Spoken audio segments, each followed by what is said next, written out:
Goff out to his right. He's going to float it and intercepted.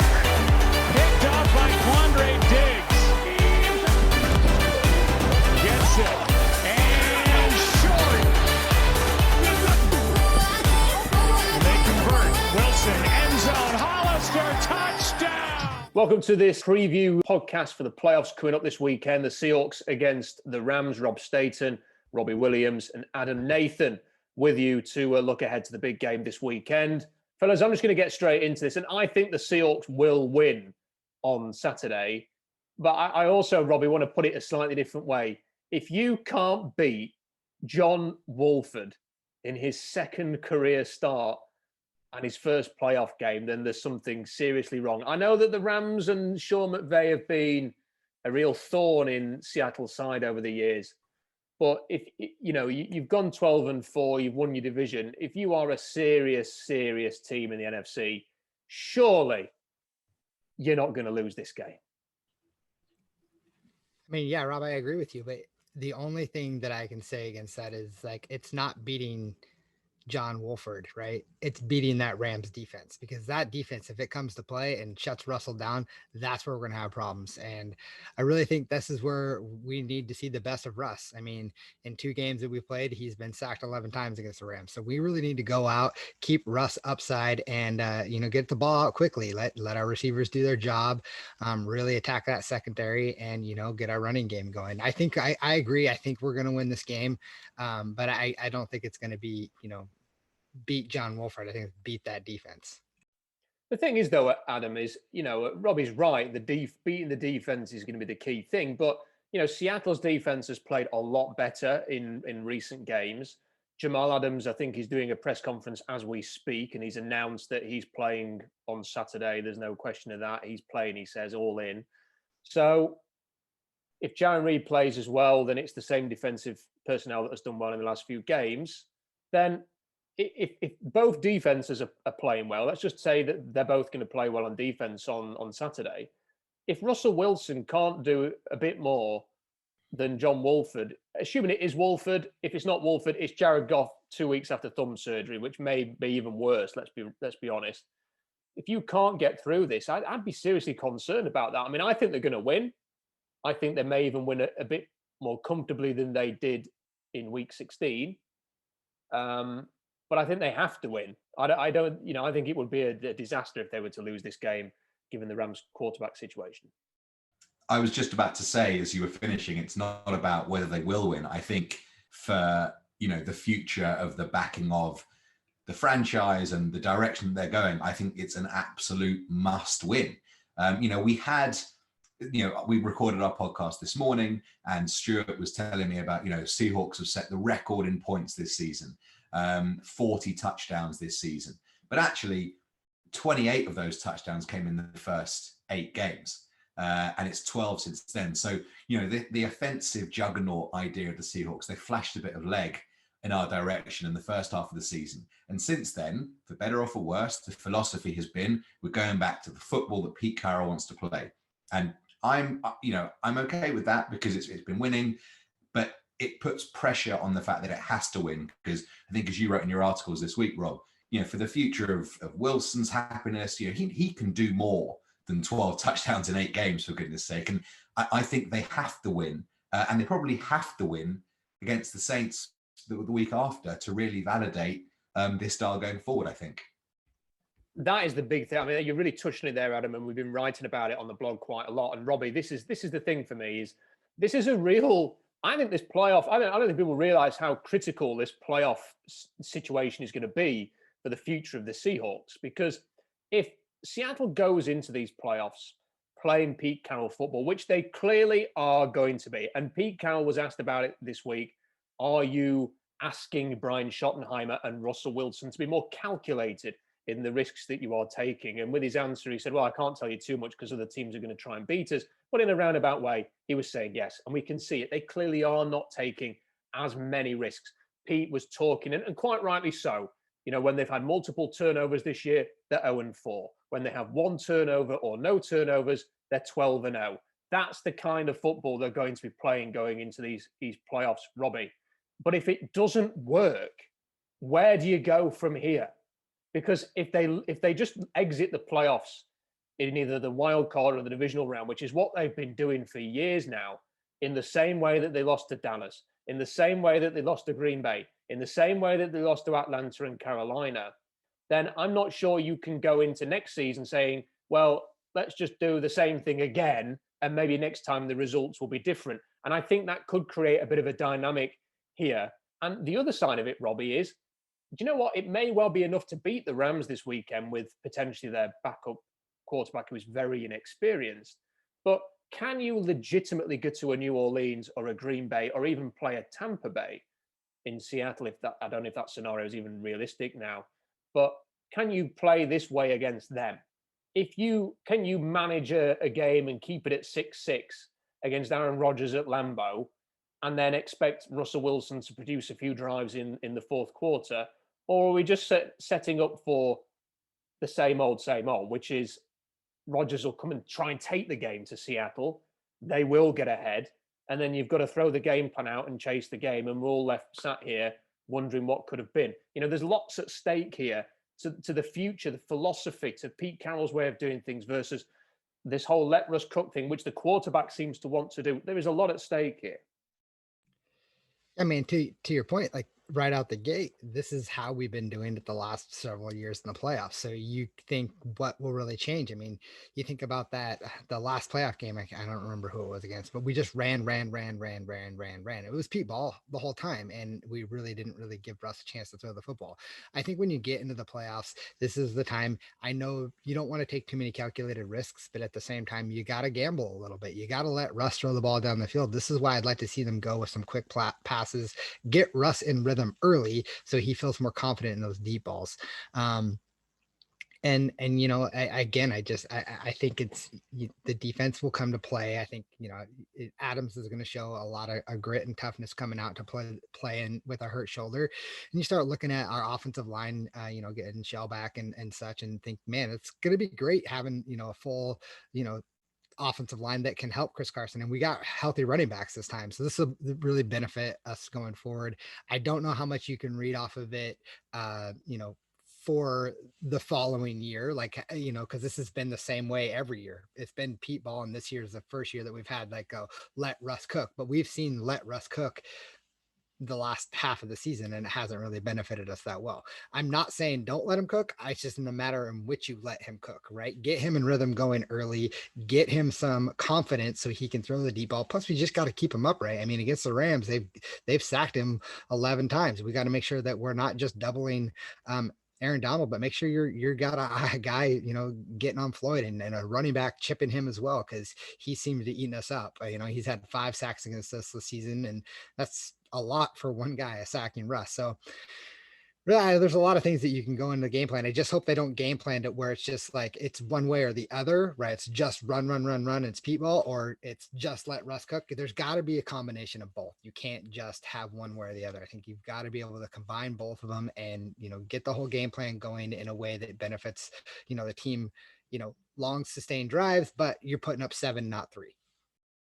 One thing, Rob, Adam, is that when you play this way, you are going to have a lot of third downs because you're trying to chip away. You're trying to play the long game. One of the things Seattle has not been good at is third down on offense all season. They've really struggled in that area. Earlier in the season, when they were throwing it a lot more, I don't think they were necessarily throwing it a lot more, but they were trying to apply scoreboard pressure, let's say. That's probably the best way of putting it. They were avoiding a lot of third downs. There was a lot of explosive plays downfield. They never really put themselves in those situations. And that's one of the things I'm just wondering going into the playoffs, which it could end up being an Achilles heel for the Seahawks. And it's not that I think they should just go full out, chuck it around, let Russ cook, abandon what has worked for the last few weeks. I just think there's a difference between, you can lull yourself into a false sense of security. You've beaten the Washington football team with their third string quarterback who's no longer on the roster now. You've beaten the Jets. You've beaten the Rams, who the week before had lost to the Jets. You've beaten the San Francisco 49ers. It was basically the reserve team. It was the second team, but with George Kittle on the field and Eric Armstead. that's all well and good doing this against those, but you're going to come up against some big beasts in the coming weeks potentially. Your Rodgers, your Breeze, your Tom Brady's, and they're the guys you're going to have to out-duel if you're going to get to the Super Bowl. Yeah, I mean, I've listened to some Seattle radio this week, and I've heard this phrase a few times. A punt is not a bad play this week, and in a way, I don't necessarily disagree. A punt against the Rams. I can't think that we can lose this game particularly badly or put ourselves in a position where we can't win it at the end unless we have a severe deficit in the turnover battle. That would strike me as having to be quite dramatic for that to happen. But as I say, you're kind of analysing this game on its own merits, but it's not really true of the way in which the rest of the playoffs are likely to pan out, in the sense that you probably can't punt 7 times to Aaron Rodgers because you just won't be able to put up enough points to catch him, especially if it's that favourable conditions or if it's Drew Brees in the bowl. And then, funnily enough, I'm thinking back to one of the last big carnage moments on Seahawks Twitter was when I think the Seahawks punted from about the halfway line in SoFi Stadium against the Rams. I think they ran it back about 90 yards with a quick drive, and that was Goff and Akers. Akers wasn't playing in the last game, and even then, they knocked at the door a few times, and a bit better execution might have got them over the line. So that could have been a different game. So there is part of me that is slightly worried that if we just while away the minutes in the game, all of a sudden we could look up at the scoreboard and think, bloody hell, we've got to get our act together here. And that's not always going to work. And the other thing with this game in particular, I mean, I get the whole point of a punt's not a bad thing. And Robbie, I think we've used that exact phrase, haven't we, in previous podcasts when we were saying, I think when we were looking at the Washington game, for example, or maybe even the New York Giants game. But the thing is I would actually say for this game against John Wolford, wouldn't you like to apply some pressure to him? Wouldn't you like him to try and chase the game? I mean, like when you actually watch him play, he looks pretty neat and tidy, and he's a little bit more mobile than Jared Goff. He's a 4.70 runner. He can scramble a little bit more than Jared Goff can. I'd quite like to sort of see a situation where he's got to chase a 10-point deficit, Robbie, or he's got to try and chase a 2-touchdown deficit, 14 points, because I think that's the kind of situation where he's going to make mistakes. He's going to have to press. Can he do those things? If it's like the last Rams game and it's 6-6 at halftime, and he doesn't have to try and take too many risks. He can, oh, look, there's 5 yards there. I'll scramble for 5. Oh, look, I've got a bootleg here and Robert Woods is running across the formation. I'll throw it to him for 6. If he can sort of manage the game that way, that might give him a better chance of causing an upset than if the Seahawks just come out and go, we've got Russell Wilson. We're going to get him out of the pocket. We're going to get DK Metcalf getting downfield. We're going to have our tight ends used for them. I mean, they've got 5 tight ends on the roster now because Luke Wilson's back again. How about actually using some of these tight ends in the passing game? That might be an idea. But, I just wonder whether or not taking the game to John Wolford or an injured Jared Goff may be a better idea than sort of trying to play this slow burner game that keeps LA around longer than maybe they should be. Yeah, I love that. I mean, you go out, imagine if you're the quarterback and this is your second game down, say 14 really fast, and your second game that you've ever played, and you're in the playoffs and you have to try to win it, add a little more pressure to him, make it more uncomfortable for him. Goes into halftime and on 6, he like, yeah, hey, I can do this. I can go out and beat this team. And you want to take confidence right away, try to beat them. Again, though, this is the Rams D that, they're what, first or second. We got to take it to them because they're going to come out and ready to play. And you've already heard that, Aaron Donald said, this is the team, this is the game. And so, pissed off Aaron Donald's not really what I want. So we need to go take him out of the game right away, really attack this secondary and these guys, because it's a challenge for our offense. I think a pissed off Aaron Donald might be a good thing for Seattle, actually, because he's always on a short fuse, Aaron Donald. And if I was one of the Seahawks offensive linemen, I might go up and have a little word in his ear at some point and see if you can't, shake the cage a little and get him to do something that gets him thrown out the game. I don't know. I mean, you just never know with that. He could easily give away 15 yards. I hope he is a little erratic in this game because he has given away flags like that in the past, throwing a helmet down and getting into it and a bit of afters after the whistle. So I actually had a look at the predictions, Adam, and that people were, they're just predictions from people who don't necessarily watch the Seahawks all the time, but 10 predictions on NFL.com. 3 people predicted the Rams to win this game. What do you make of that? Because I don't think if the Rams are playing Green Bay, New Orleans, or Tampa Bay, that anybody would be predicting that the Rams would win. I think, you listen to any podcast or national show about the Seahawks when the game comes up and it's like, well, it's just another crazy Seahawks-Seattle game. And I think part of that means that, the other team has always got a chance against Seattle. It's pretty seldom that we have a game like the Jets whereby the game is done by halftime. I mean, as I say, on our show this morning, I predicted 17-14 in just one of these kind of slow, dogged burners. And I think if you were a betting man, you'd certainly say that the under is the play for the week this week. And, if you're ever betting the under, that pretty much means that one team hasn't, blown the doors off the other. So the Rams are always going to be in it. And I can't help but think about those couple of fourth down and turnovers that the Rams had in the last game. I'm naturally a sporting pessimist, as I've said many times. And there is part of me that just thinks that if you don't get the details absolutely right, like they did in the last Rams game, and they did against San Francisco, and they did against the football team, there's every chance that the Rams could be close enough to get one of their details right and kind of pip you at the post. I do make Seattle favorites, but it's not a game that I'm particularly looking forward to. With any, I don't think it's going to be an enjoyable 3.5 hours. Robbie, how well do you think the Seahawks are actually playing? I've listened to a bit of Seattle radio this week as well. I've also had a look on Twitter, and it's funny actually because watching the Niners game, and when it was 16-6, I was thinking the Seahawks are really not playing well at all on offense, and this just looks really bad.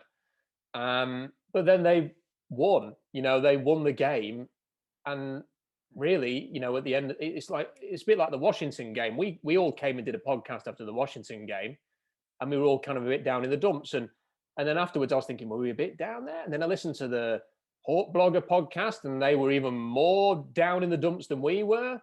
And I thought, no, actually, that was a fair reflection of the Washington game. They nearly threw away a 17-point lead to Dwayne Haskins in the fourth quarter and possibly should have lost if Haskins hits Logan Thomas in the end zone at the end of that game.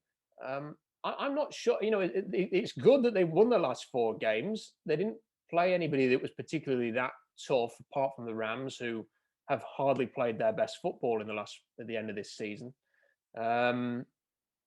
How well are they actually playing? Obviously, the defense has stepped up to the plate, but the offense has not. And Russell Wilson is arguably in one of the, I'd say possibly one of the worst stretches of his career. I'm struggling. There was the game in Green Bay in 2017, was it? Or when he threw a whole bunch of picks, or was that 2016? And there was there's the odd game, isn't there, where he's been really bad, but then he's tended to bounce back quite quickly. Whereas this has been, 12 touchdowns in half a season.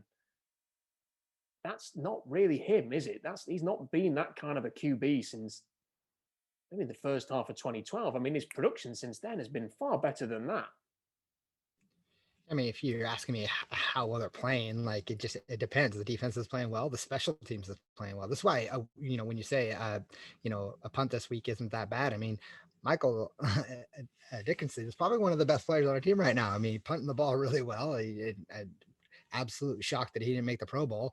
And, the offense just doesn't seem like they're just really playing all that well. And it falls on Russ. And this is where Russ needs to really elevate his game and not play scared and hit the open receivers, take what's given and not be scared of letting it sling, because he's got to get out there and play way better than he has been. And the offense just hasn't, the last 4 weeks we've won, but there's been some super questionable moments. And one of them was against the Jets, who just looked like garbage until the last 2 games of the season, where they decided they were just going to give away Trevor Lawrence. So yeah, there's a lot you could say about that.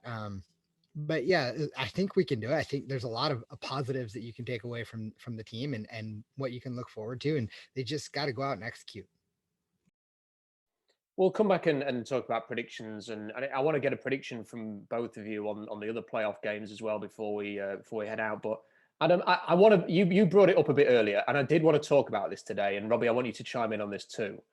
And I know it's a bit of a taboo subject, and I know it's something that a lot of people don't want to talk about, and they won't like the fact that we're talking about it either, because I wrote a post this week which had listed a lot of the rumors that have done the rounds over the last 3 years, whether it was John Schneider suddenly at every quarterback's pro day, and then Chris Sims reporting this year that the Seahawks and the Browns had a conversation about trading for the number 1 pick, which involved Russell Wilson. Mike Florio stood that up. Oh, the only person who's countered it is Hugh Jackson, who had no relationship with the GM in Cleveland and would have had very little idea that conversation would have happened, in my opinion. You fast forward a year on, there was Adam Schefter. I mean, we're talking about the number 1 NFL insider, Adam Schefter, actively speculating on ESPN that the Seahawks could trade Russell Wilson. I mean, that's just... When's the last time Adam Schefter speculated that Deshaun Watson or Patrick Mahomes or Aaron Rodgers or Josh Allen or anybody else would get traded? It just doesn't happen. It was unusual. And then you had the whole New York thing with Colin Cowherd and Jimmy Fallon, and then he signs a new deal. And then even this year, Mike Florio in May wrote an article saying that according to NFL sources, the feeling is that Wilson will eventually be traded. And I'm looking at all of this and I'm thinking, hang on a minute, this never gets talked about. This is kind of like, it's almost it's an inconvenient conversation to have. Fans don't want to, they just want to imagine that Russell Wilson loves playing in Seattle, that the Seahawks love having Russell Wilson, that everything is hunky-dory. Yet you look at the contract negotiations, they've been fractured. They've been really difficult. How much difficulty was there when Mahomes signed his new deal, or Deshaun Watson signed his new deal, or Jared Goff signed his new deal, or any of the other top quarterbacks? They kind of just got their deals. Whereas with Wilson and Mark Rodgers, there has been a bit of heat. And I don't know. I mean, I just look at, we talked about it, the playoffs. Wilson gave an ultimatum per the reports to the Seahawks: let me cook or else this year. And the Seahawks, to their credit, let him cook, and it worked for a while until it didn't work anymore. And now they've gone back to this. I don't think Russell Wilson's opinion on this, if he was to be given some truth serum, was, well, we tried it and it didn't work, and I'm completely comfortable now with being a potential 25, 30 touchdown player a season, throwing for 3,500 yards, having numbers more comparable to Baker Mayfield than Patrick Mahomes and Aaron Rodgers, never being in the MVP race, but hey, we're going to get to the playoffs every year, and that's fine and dandy for me. We haven't been to a Super Bowl for 6 seasons, but we'll keep going, and maybe we'll get to another one. That doesn't seem like a Wilson thing, in my opinion. And if the Seahawks are determined under Carroll, who's just signed a 5-year contract, to do things Pete's way and to play Pete ball, whether it is next year or the year after, unless this style delivers the Super Bowl rings that Russell wants to validate him as one of the best that ever did it, I think he will want to play at a team where he can have the kind of power that Tom Brady has in Tampa Bay. Tom Brady, does anyone really think that Bruce Arians wanted Rob Gronkowski and Antonio Brown? No. That was Tom Brady making those signings. And he may want to go somewhere where he can say, get me that guy, and that guy's in next week. And he may want to be somewhere where they say, Russell, what do you want to do on offense this week? We'll do it. And he may well want to be somewhere where the GM rings Russell up 2 days before the draft and says, Russell, we've got these 3 guys we've got our eye on. Who do you fancy having? Which receiver do you like? Who have you had a look at? Because you better believe Russell Wilson liked one of my tweets, a bloke in Rotherham, about Jonathan Taylor before the draft last year. You better believe that he's got his finger on the pulse on which draft prospects are out there who happen to play the skill positions on offense. So down the road, if they don't win titles, Adam, there could be an issue in the future. And it could lead to a situation where Wilson goes to a big market somewhere and gets to be king. And the Seahawks decide, rather than spending $35 million a year on a quarterback, we'll draft one with a high draft pick. We'll pay them a much smaller salary. We'll build up this defense. We'll build up the running game. We'll be a more complete circle team. And our younger quarterback who's not earning as much. We just need somebody who can convert some third downs and be a 30 touchdown a season quarterback who isn't going to have any expectations about being the MVP. They may well be fine with that just as much as Russell Wilson will be fine playing somewhere else. Why shouldn't we have this conversation is the question that I would say. What do you think, Adam? So in 2017, I think when he changed the whole coaching staff, Carol, I said that it felt a bit like Michael Corleone at the end of Godfather 1, who was just going around just picking off all of his enemies. And after that, I'm an idiot, and I can tell that team was completely Pete Carroll's team. Schottenheimer is Pete Carroll's offensive coordinator. It's not like it's, you get Eric Bieniemy in and he gets to do his own thing. It's Brian Schottenheimer doing Pete Carroll's football. Ken Norton Jr., people have said all season, well, it's just Pete Carroll's defense and Ken Norton is the play caller. And when you're talking there, I'm thinking, is there another star quarterback and a head coach who, there's no doubt they love each other as human beings and they have a fantastic relationship there. Is there another fully set head coach and fully set quarterback in the NFL that have probably polar opposite views on the way in which they'd like to play the game every Sunday? Because, as you say, I think if you gave Russell Wilson some truth serum, there's no way he only wants to throw for 200 yards a game and kind of be thought of as the guy. I mean, there's still people out there that will say now, they only won the Super Bowl. Anyone could have won that Super Bowl because they had that defense. They had Marshawn Lynch. They had the number one paid offensive line. And there's probably a little bit of Pete Carroll that thinks, I could have done that with Matt Flynn. A little bit. He'd be wrong, but there's probably a bit of him that thinks, with the way we were playing, if Matt Flynn didn't turn the ball over, we could have done that. Now, I don't think it's going to mean that next season Wilson and Carroll are on different sidelines. But I think you're right in the sense that if this season ends in the same way as the last two have, with a divisional round, run fest, and then Wilson has to do all of that at the end where he looks, don't forget how amazing Wilson was in that second half of Green Bay last year. People were lauding it and they were saying, if we'd had 5 more minutes, we could have won. And they were saying the same after the Dallas game, give us 5 more minutes, we could have won. And Wilson's not stupid. And if it gets to the same situation in New Orleans where it's give us 5 minutes and you would have won, you'd have to think there'll be some frustration there. Now, I don't know how that'll manifest itself with contract talks, which presumably are coming up fairly soon. But it is an interesting one that I think maybe for the next contract, the balance of leverage will rest largely, I think, on maybe how this playoffs in the next season start to go. And I think you made a great point there, Adam, about the coach and the quarterback. And you are absolutely spot on that clearly Carroll and Wilson have a massive amount of respect for each other, clearly love each other to bits. Carroll is a competitor. Wilson is a competitor. Simpatico in that regard. But you are also right in saying that, Andy Reid and Patrick Mahomes, they're on the same page. And Matt LaFleur and Aaron Rodgers, do you know what? I don't think Aaron Rodgers likes anybody other than himself. I think Aaron Rodgers wakes up every day and the only person he thinks about is Aaron Rodgers. But at the same time, their aims are aligned. Matt LaFleur is an offensive-minded coach. Aaron Rodgers, in his scheme, is probably going to be the MVP this year. Has had maybe the best season of his career. You look. I'm guessing that Nick Caserio in Houston is going to appoint a coach that can get the best out of Deshaun Watson and work closely with Deshaun Watson. Might be wrong. Might appoint a defensive guy. Don't know. We'll see. It's Houston. They make silly decisions.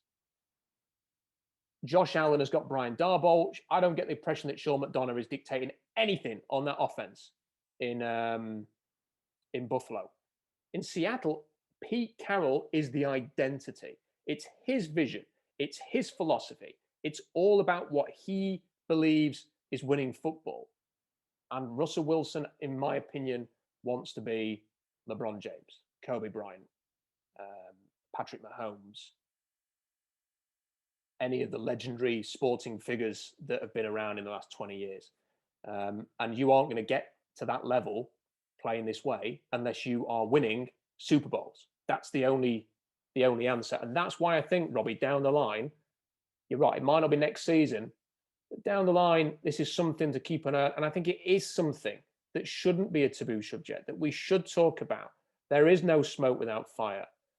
this has been discussed in the media, and down the line, I could see both parties thinking this is for the best. What's Wilson's agent's name again? Mark Rogers. Yeah, Mark Rogers. That guy is a baseball guy, right? And so I know that he tried to reset the market and tried to redo all that whole thing with Russ and try to, make his contract fully guaranteed and all these kind of things, and try to totally change the landscape of how football players get played.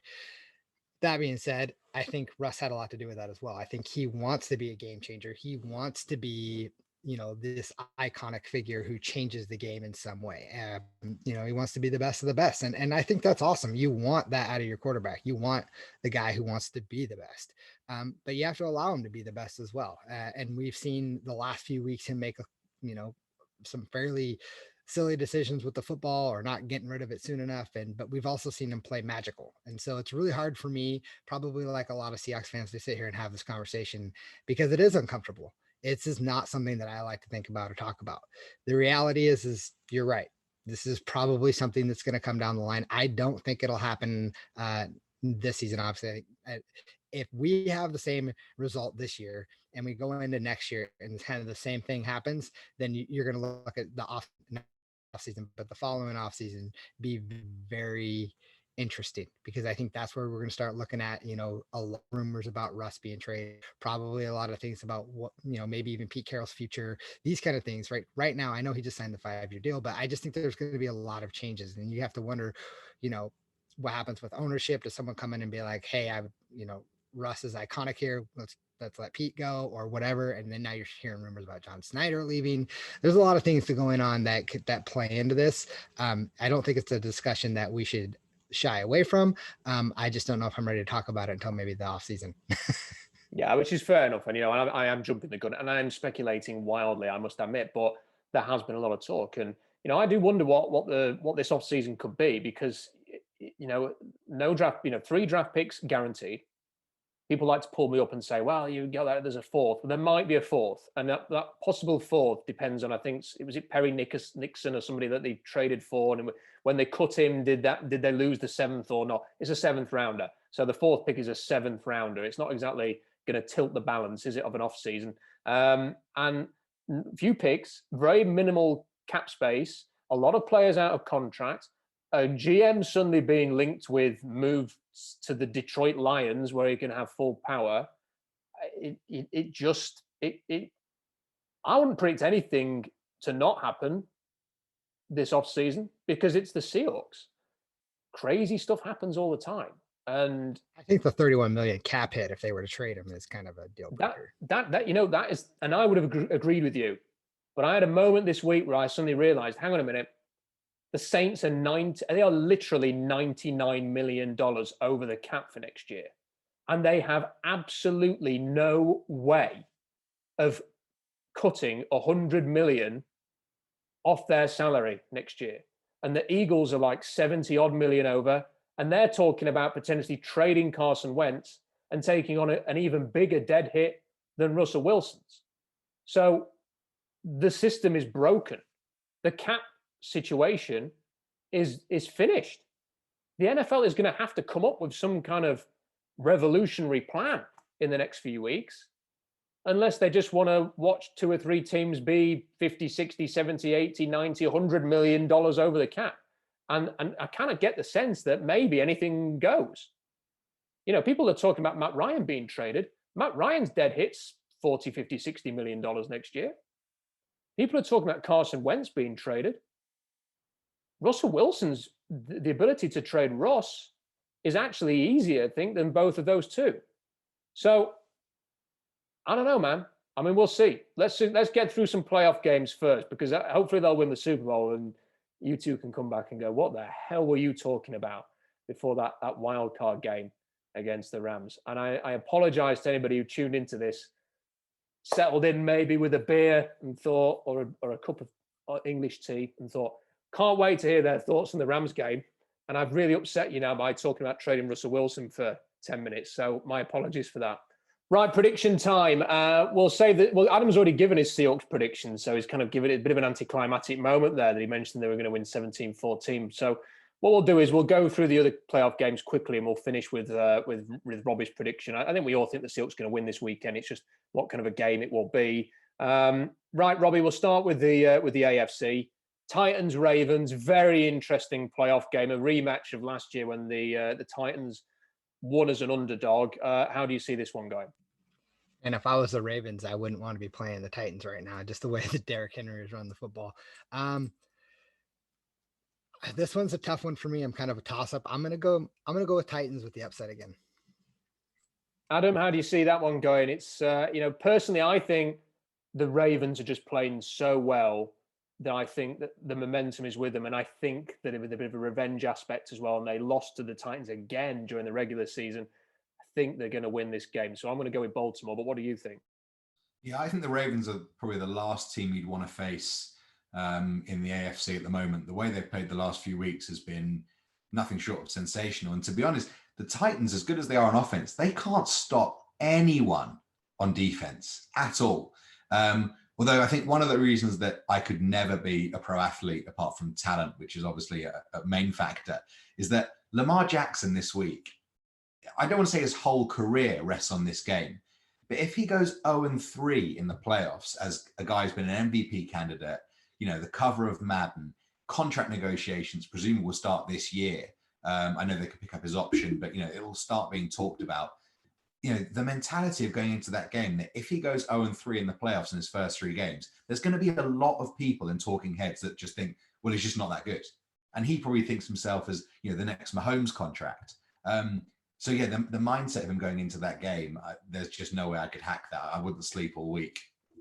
A lot of pressure on him because, like you say, he's got a point to prove. And I think that'll be the case with Josh Allen as well, because he's 0-2 in the playoffs, and the Bills are everybody's favorite team at the moment, aren't they? They're even appearing as number 1 in power rankings. So if he goes 0-3 as well, people are going to say, great, really took a step forward, but is he really going to be able to do it when it matters in the postseason? Let's look at that game next then. Buffalo against the Colts. Personally, I just can't. Phillip Rivers just seems, as great as he has been, Robbie, for the NFL, I just can't see him knocking off Allen and the Bills in this game. And I think that Buffalo will probably win fairly comfortably. What do you think? Yeah, I'm gonna go with the Bills on this one as well. I just think they're a superior team all around. And when the Seahawks played the Bills, I had predicted the Seahawks to win, and I got absolutely eaten alive by Bills fans after that game. So there you go.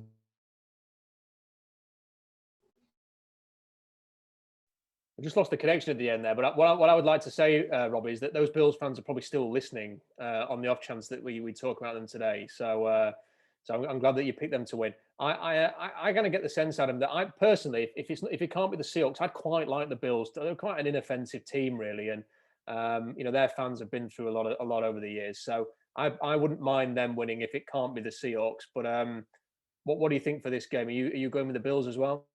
Yeah, I feel they're like proper Tottenham style fan base of just, nearly there, never quite happens for them. So I do want it to happen for them. I think the Bills will win this week. I know we've spoken on previous podcasts about how the Seahawks ended last season, saying that they felt like they were the 2012 version of Seattle. That's what Buffalo feel like this season to me. They feel like that team that have just clicked and everything's going for them, and you feel like they can beat anyone. I just wonder if there might be a little sting in the tail somewhere that they learn from and come back next year, and that's the year they really take advantage of the league and maybe go all the way. But I think they'll win this week. I just can't see them getting all the way over the line for some reason. If some Seahawks player or coach says it feels like 2012 if they lose in the playoffs this year, then that person should immediately be fired or cut from the roster. Although maybe they're just trying to say it enough times that it'll become true and it will be 2012 and we can all just go to the pub again. Who knows? The other game in the AFC is Cleveland against Pittsburgh. Cleveland very heavily impacted by COVID-19. The Steelers rested a whole bunch of players last weekend, and the Browns won thanks to a failure on a 2-point conversion to tie the game.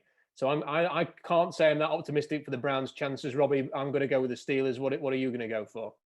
Oh yeah, for sure. Adam, what do you think? Steelers or Browns? I think it was a bit of a false economy in that game last week that the Browns were just playing so scared. And I have a feeling they might be slightly more liberated this week by the fact that they've won their season. They've absolutely won their season. They would have lost their season had they not made the playoffs. And I think with Roethlisberger back, he's not looked particularly mobile recently. I've got a feeling the Browns might make it a bit closer, maybe go into halftime with, in and amongst it. But you just feel like the Steelers have got too much nous and they'll find a way to get over the line. And the Browns, kind of everyone will go away pretty happy with their lot from that one. Steelers have played pretty crap, haven't they, over the last few weeks? So it would be a surprise if the Browns won, but especially with the coach not being there and several players. But maybe that is the game where a potential upset could take place. NFC then, Washington against Tampa Bay. Robbie, Washington didn't exactly play that well against the Eagles until the Eagles decided. I actually thought when you arrived that you were wearing an Eagles hat at first.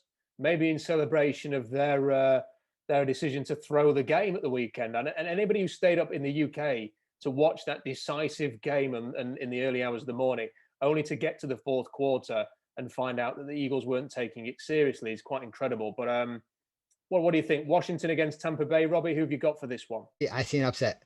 I'm going Washington. I know. I just don't think Tampa Bay is all that good. I don't know why. And I just think Tom Brady is old and I know he's got that, Brady magic. And I don't know. I think Washington's young and hungry. And for some reason, I want it for Alex Smith. I do. I just want it for him. And I'm just going to go Washington because why not? Doesn't matter. I really hope that Washington don't win, frankly, just because I like the thought of Tampa Bay going to Green Bay. Because if it's the only real shot, I think, of the Seahawks hosting the NFC Championship game is if there's a rematch there. Because let's not forget, Tampa Bay absolutely hammered the Packers in Tampa Bay. Might be different weather in Lambeau in January, but still a better chance, I would suggest, than if the Packers play Washington. So, Adam, who have you got for this one? Washington against Tampa Bay. It's a bit of a guilty pleasure of mine, but I just quite like Tom Brady. And I know that football fans, Robbie is doing his pieces on mute, just as well as on mute. Because has he confessed an interest in Spurs or something over the years? What is behind this? I don't know what it is. I love it in sport when the big player that everyone is relying on goes ahead and does it. And there's been times that, especially against the Rams, because I hate the Rams, that beat them in the playoffs, in the Super Bowl. That was great. And even Atlanta, I just find his will to win. As a fan of a team of my main sport that never wins, seeing something like that, I can't help but admire it. I do feel like they'll get over the line here, but I think Washington will run them very close and give them a bit of a scare. But I can just see them having a bit too much nous, and I'd imagine Washington will turn the ball over maybe one too many times to stay truly competitive in this one. Seeing as we're on the topic of Tom Brady, I know Robbie was shaking his head there. The one thing I do like about Tom Brady is I think he can he knows what he's doing. And he's probably the only player that could get away with selling UGG slippers on adverts. And, I must admit, I did like him. I don't know which Super Bowl it was, but somebody said to him, who is your, it was some, I don't know if it may have been a kid or somebody ran up to him at the Super Bowl media day and said, Tom Brady, who's your hero? Who is your hero in your life? And he became very emotional. He said it was his dad, and he really struggled to talk through it. And as a dad, I just kind of saw that and just thought, oh, do you know what? It really sort of got me there. And I must admit that I really respected Tom Brady after that, especially the fact that I think a bloke who can be as famous as he is still human at the end of the day. He was in that moment there, and he reacted like anybody would in that situation. He wasn't too cool to show a bit of emotion there. And at the end of the day, he's the best winner that has ever been. They may have cheated a few times along the way, but he's a winner, and it's hard not to respect winners. I think he will win again this weekend as well against Washington. But Chase Young may well get after him a few times. Just not too much though, Chase, because if Tampa Bay win, we need Tampa Bay to go to Green Bay and knock the Packers out the following week. Saints Bears. Before you answer this prediction, guys, let me just remind you that the Saints have lost to Case Keenum and Kirk Cousins in, I think, the last 2 playoff miserable moments they've had. So it's not beyond the realms of possibility for Mitch Trubisky to knock them off the perch. The Bears do have a defense and a running game. And the Saints just are in this horrible position where every year they bottle it. Is it going to happen again, Robbie? What do you think? I'm gonna go Saints. I just think they're gonna win. I think they'll get all their running backs back, and I think this will be Bree's last hurrah trying to I think he'll leave everything out on the field in this game, and they'll win this one. But the following week they'll lose. Adam, what do you think? I think it'll be another one where I feel like the Saints are one of those teams, like when you're playing a computer game and you need to get through all the levels every time to get to level 15. And when you lose level 15, you've got to go back to level 1 and start again. I sort of feel that's how it must feel to be a Saints fan for the last few years. And, the regular season, they're just biding time to see how they can have some playoff heartbreak. I think they'll get over the line here. But again, I think the Bears will cause them fits because I just think they need to win a game like this just to shake off some of their, just the bad memories that they've had over the past, 3 years, obviously with the Rams game in 2018 in the Superdome when they lost it on that ridiculous non-pass interference call. So it's Goff, Keenum, and Cousins in the last 3. I mean, that's about pretty bad a roll call as you could possibly imagine. Yeah, which kind of does lend some way that it's not impossible that Trubisky can win this game. If I was going to put money on it, I would go, of course, with the Saints. But there's just I can imagine the Bears winning this game. I can imagine it happening, and that's the thing. And the Saints haven't been that convincing in the last few weeks, and it would only take one duff performance. And let's not forget that Alvin Kamara, he's been on the COVID list for the last week. Who knows how he's going to be? It's very convenient that they actually scheduled this game for Sunday so that Kamara could play. Because if it was on Saturday, Kamara wouldn't have even played in this game. He wouldn't have been available to them, which would have been a huge blow for the New Orleans Saints. And another note that this is a game worth keeping an eye on, because if the Seahawks win and the Bears win, then the Bears would then go and play in Green Bay, and it would mean that the Seahawks would host either Washington or Tampa Bay in the divisional round. The more home games, I know the fans aren't there, the more home games the Seahawks can get. I think, the Seahawks were 7-1 at home at the end of the day and would have been 8-0 if they'd not blown that Giants game. The more home games you get, I think the better chance the Seahawks have got to get into the NFC Championship game, and that will be the barometer whether this season is a success or not, in my opinion. Right, Seahawks Rams, we've got there in the end. Robbie, what is your prediction for this? I'm going to go 2017 Seahawks. I think it's just going to be a nail biter. I think it's going to be uncomfortable all the way through. But I do think we'll pull it off 2017. Adam, you've said 17-14. Are you sticking to that prediction?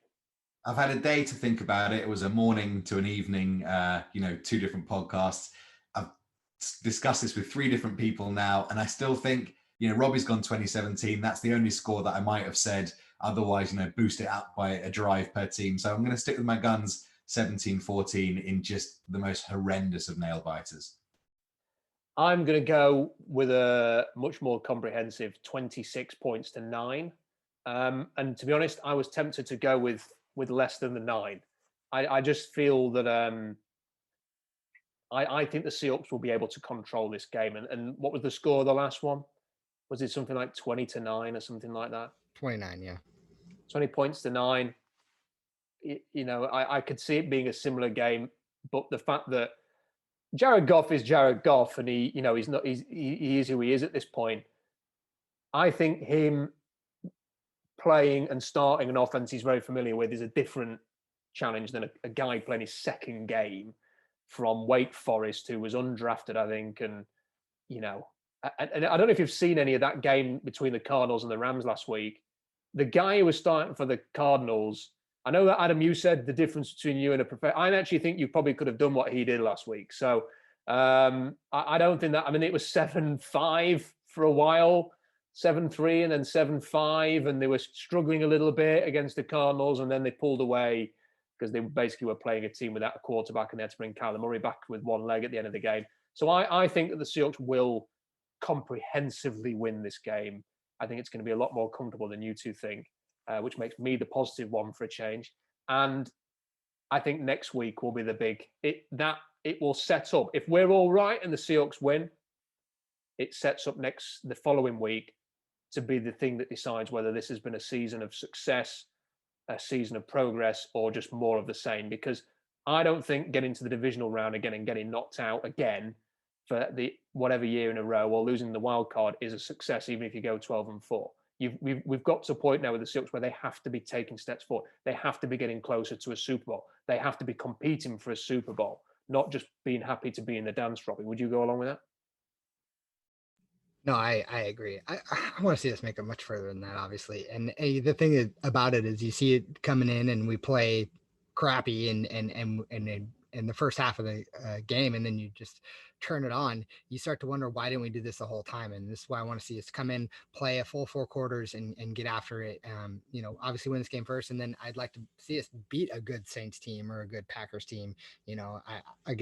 I'm not high on Tampa Bay, but I want to see us go beat some of these really good teams. And that's why I said, earlier when we were doing our, who should we play? I was like, bring on Tampa Bay. Like, people think they're a good team. Let's beat them right out the gate. Like, this is why I was like saying that. I want to beat the good teams. I don't want it to be the easy road. And because people look at our schedule and say, well, they had one of the easiest, schedules of the whole NFL. Well, I want us to go out and beat some of these good teams and get rid of that, narrative that we just had an easy schedule.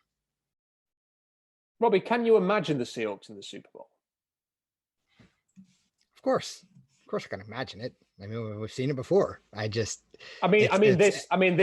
it's hard to wrap my mind around, but if you start seeing our offense light it up the way we were doing in the first half and our defense playing the way they did in the second half, I could see it being a real possibility. The only reason I asked that question, Adam, is because I can very easily imagine. I mean, I think Green Bay is going to make the Super Bowl. I think them having an extra week off, I think it's kind of tailor-made for them. I'm not sure whether they will actually win the Super Bowl if they come up against Mahomes or the Bills or whoever. I don't think the Packers are physical enough to mix it with maybe the best in the AFC. But I can imagine them there. I can kind of imagine the Saints and Brady there. I can definitely imagine the Mahomes and the Chiefs there. And I can imagine the Ravens there.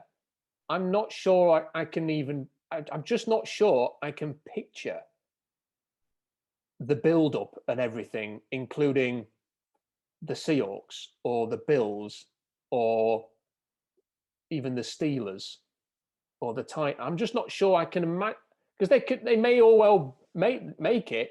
I'm just having a hard time imagining it. Does that make sense? Yeah, I think in the last few years, you'd need to put 180 minutes of football together to make the Super Bowl from here. And in the past few years in the playoff, there's always been half an hour of just absolute disaster that's cost us. And I'm not necessarily sure this team is good enough to overcome a disastrous half an hour. I think they're good enough to put a good 180 minutes together, but I can't see them not slipping up at some point.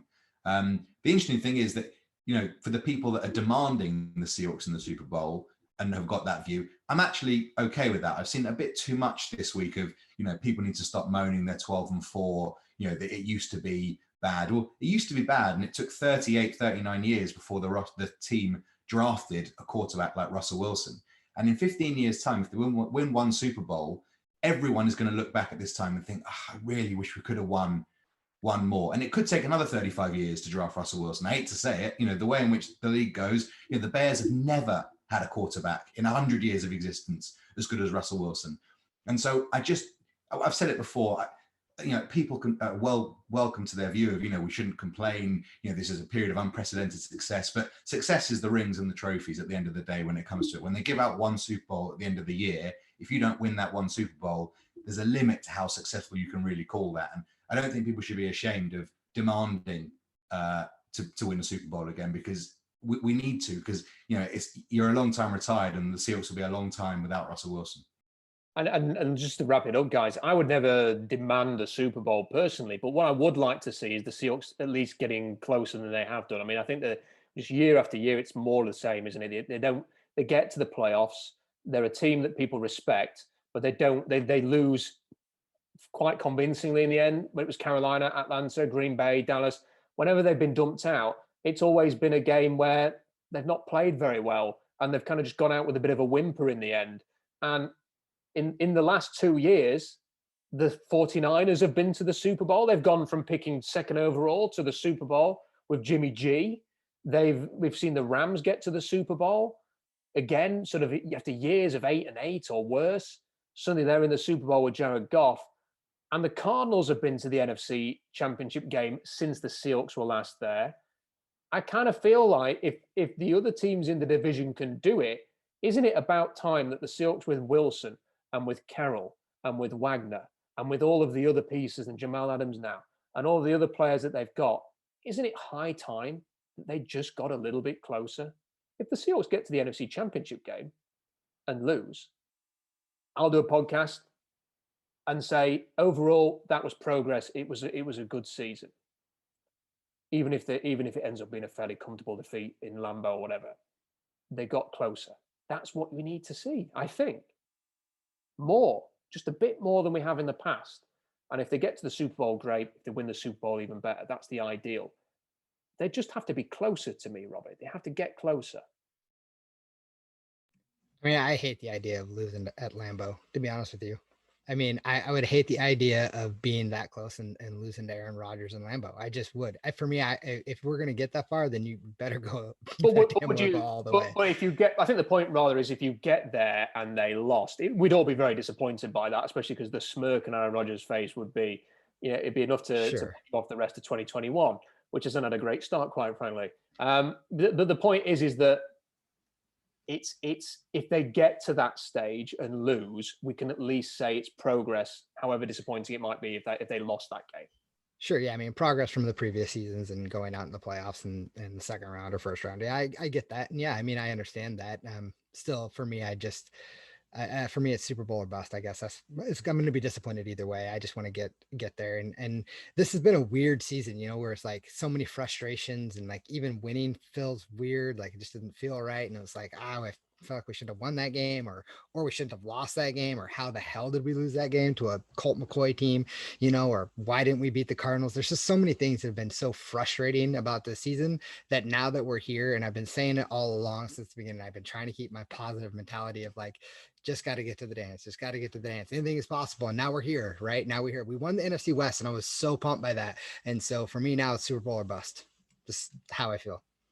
Okay, well, let's hope that the road to that Super Bowl begins on Saturday. Check out Seahawks Draft Blog this week, because coming up in the next few days, I've started doing the draft interviews. We did this last year. We spoke to we spoke to Damian Lewis, who's ended up having a great first season for the Seahawks. We spoke to some other guys who've played well this year. A number of players have actually had very good rookie seasons. We also spoke to the likes of Scott McLuhan and Jim Nagy and Michael Lombardi, Brian Boldinger, a whole host of names that are already on the YouTube channel if you want to go back and listen to those. I've started doing them earlier this year, so we can try and get even more guys in. And I did the first one this week, and it was with a guy who is called Milton Williams from LA Tech, 290 pounds, 6'4" defensive lineman. He's going to test through the roof at the combine. He's from Texas, played at Louisiana Tech. I said to him, how do you feel about playing for the Seahawks? And he said, I'm a big Seahawks fan, actually. You might not believe this, but I'm a huge Seahawks fan. So somebody to root for throughout the draft process. I'm doing another interview tonight with another player, and I will reveal the name once that is done as well. It's a player that we've talked about on the blog. So lots to look forward to that ahead of the game on Saturday. We'll also have all of the analysis after the game with another podcast immediately afterwards. Please like the video. It helps us get the message out there. I keep saying it every time, but it does. And the views for the last few videos have been really, really good. So thank you for your support. Thank you for listening, even if you want to have a bit of a moan about what we're talking. I can already feel the Russell Wilson trade talk comments coming in into the comment section later on. But we appreciate you listening. And please do like the video and share and spread the message and get the word out there. Good luck to the Seahawks this weekend, and we'll see you after the game.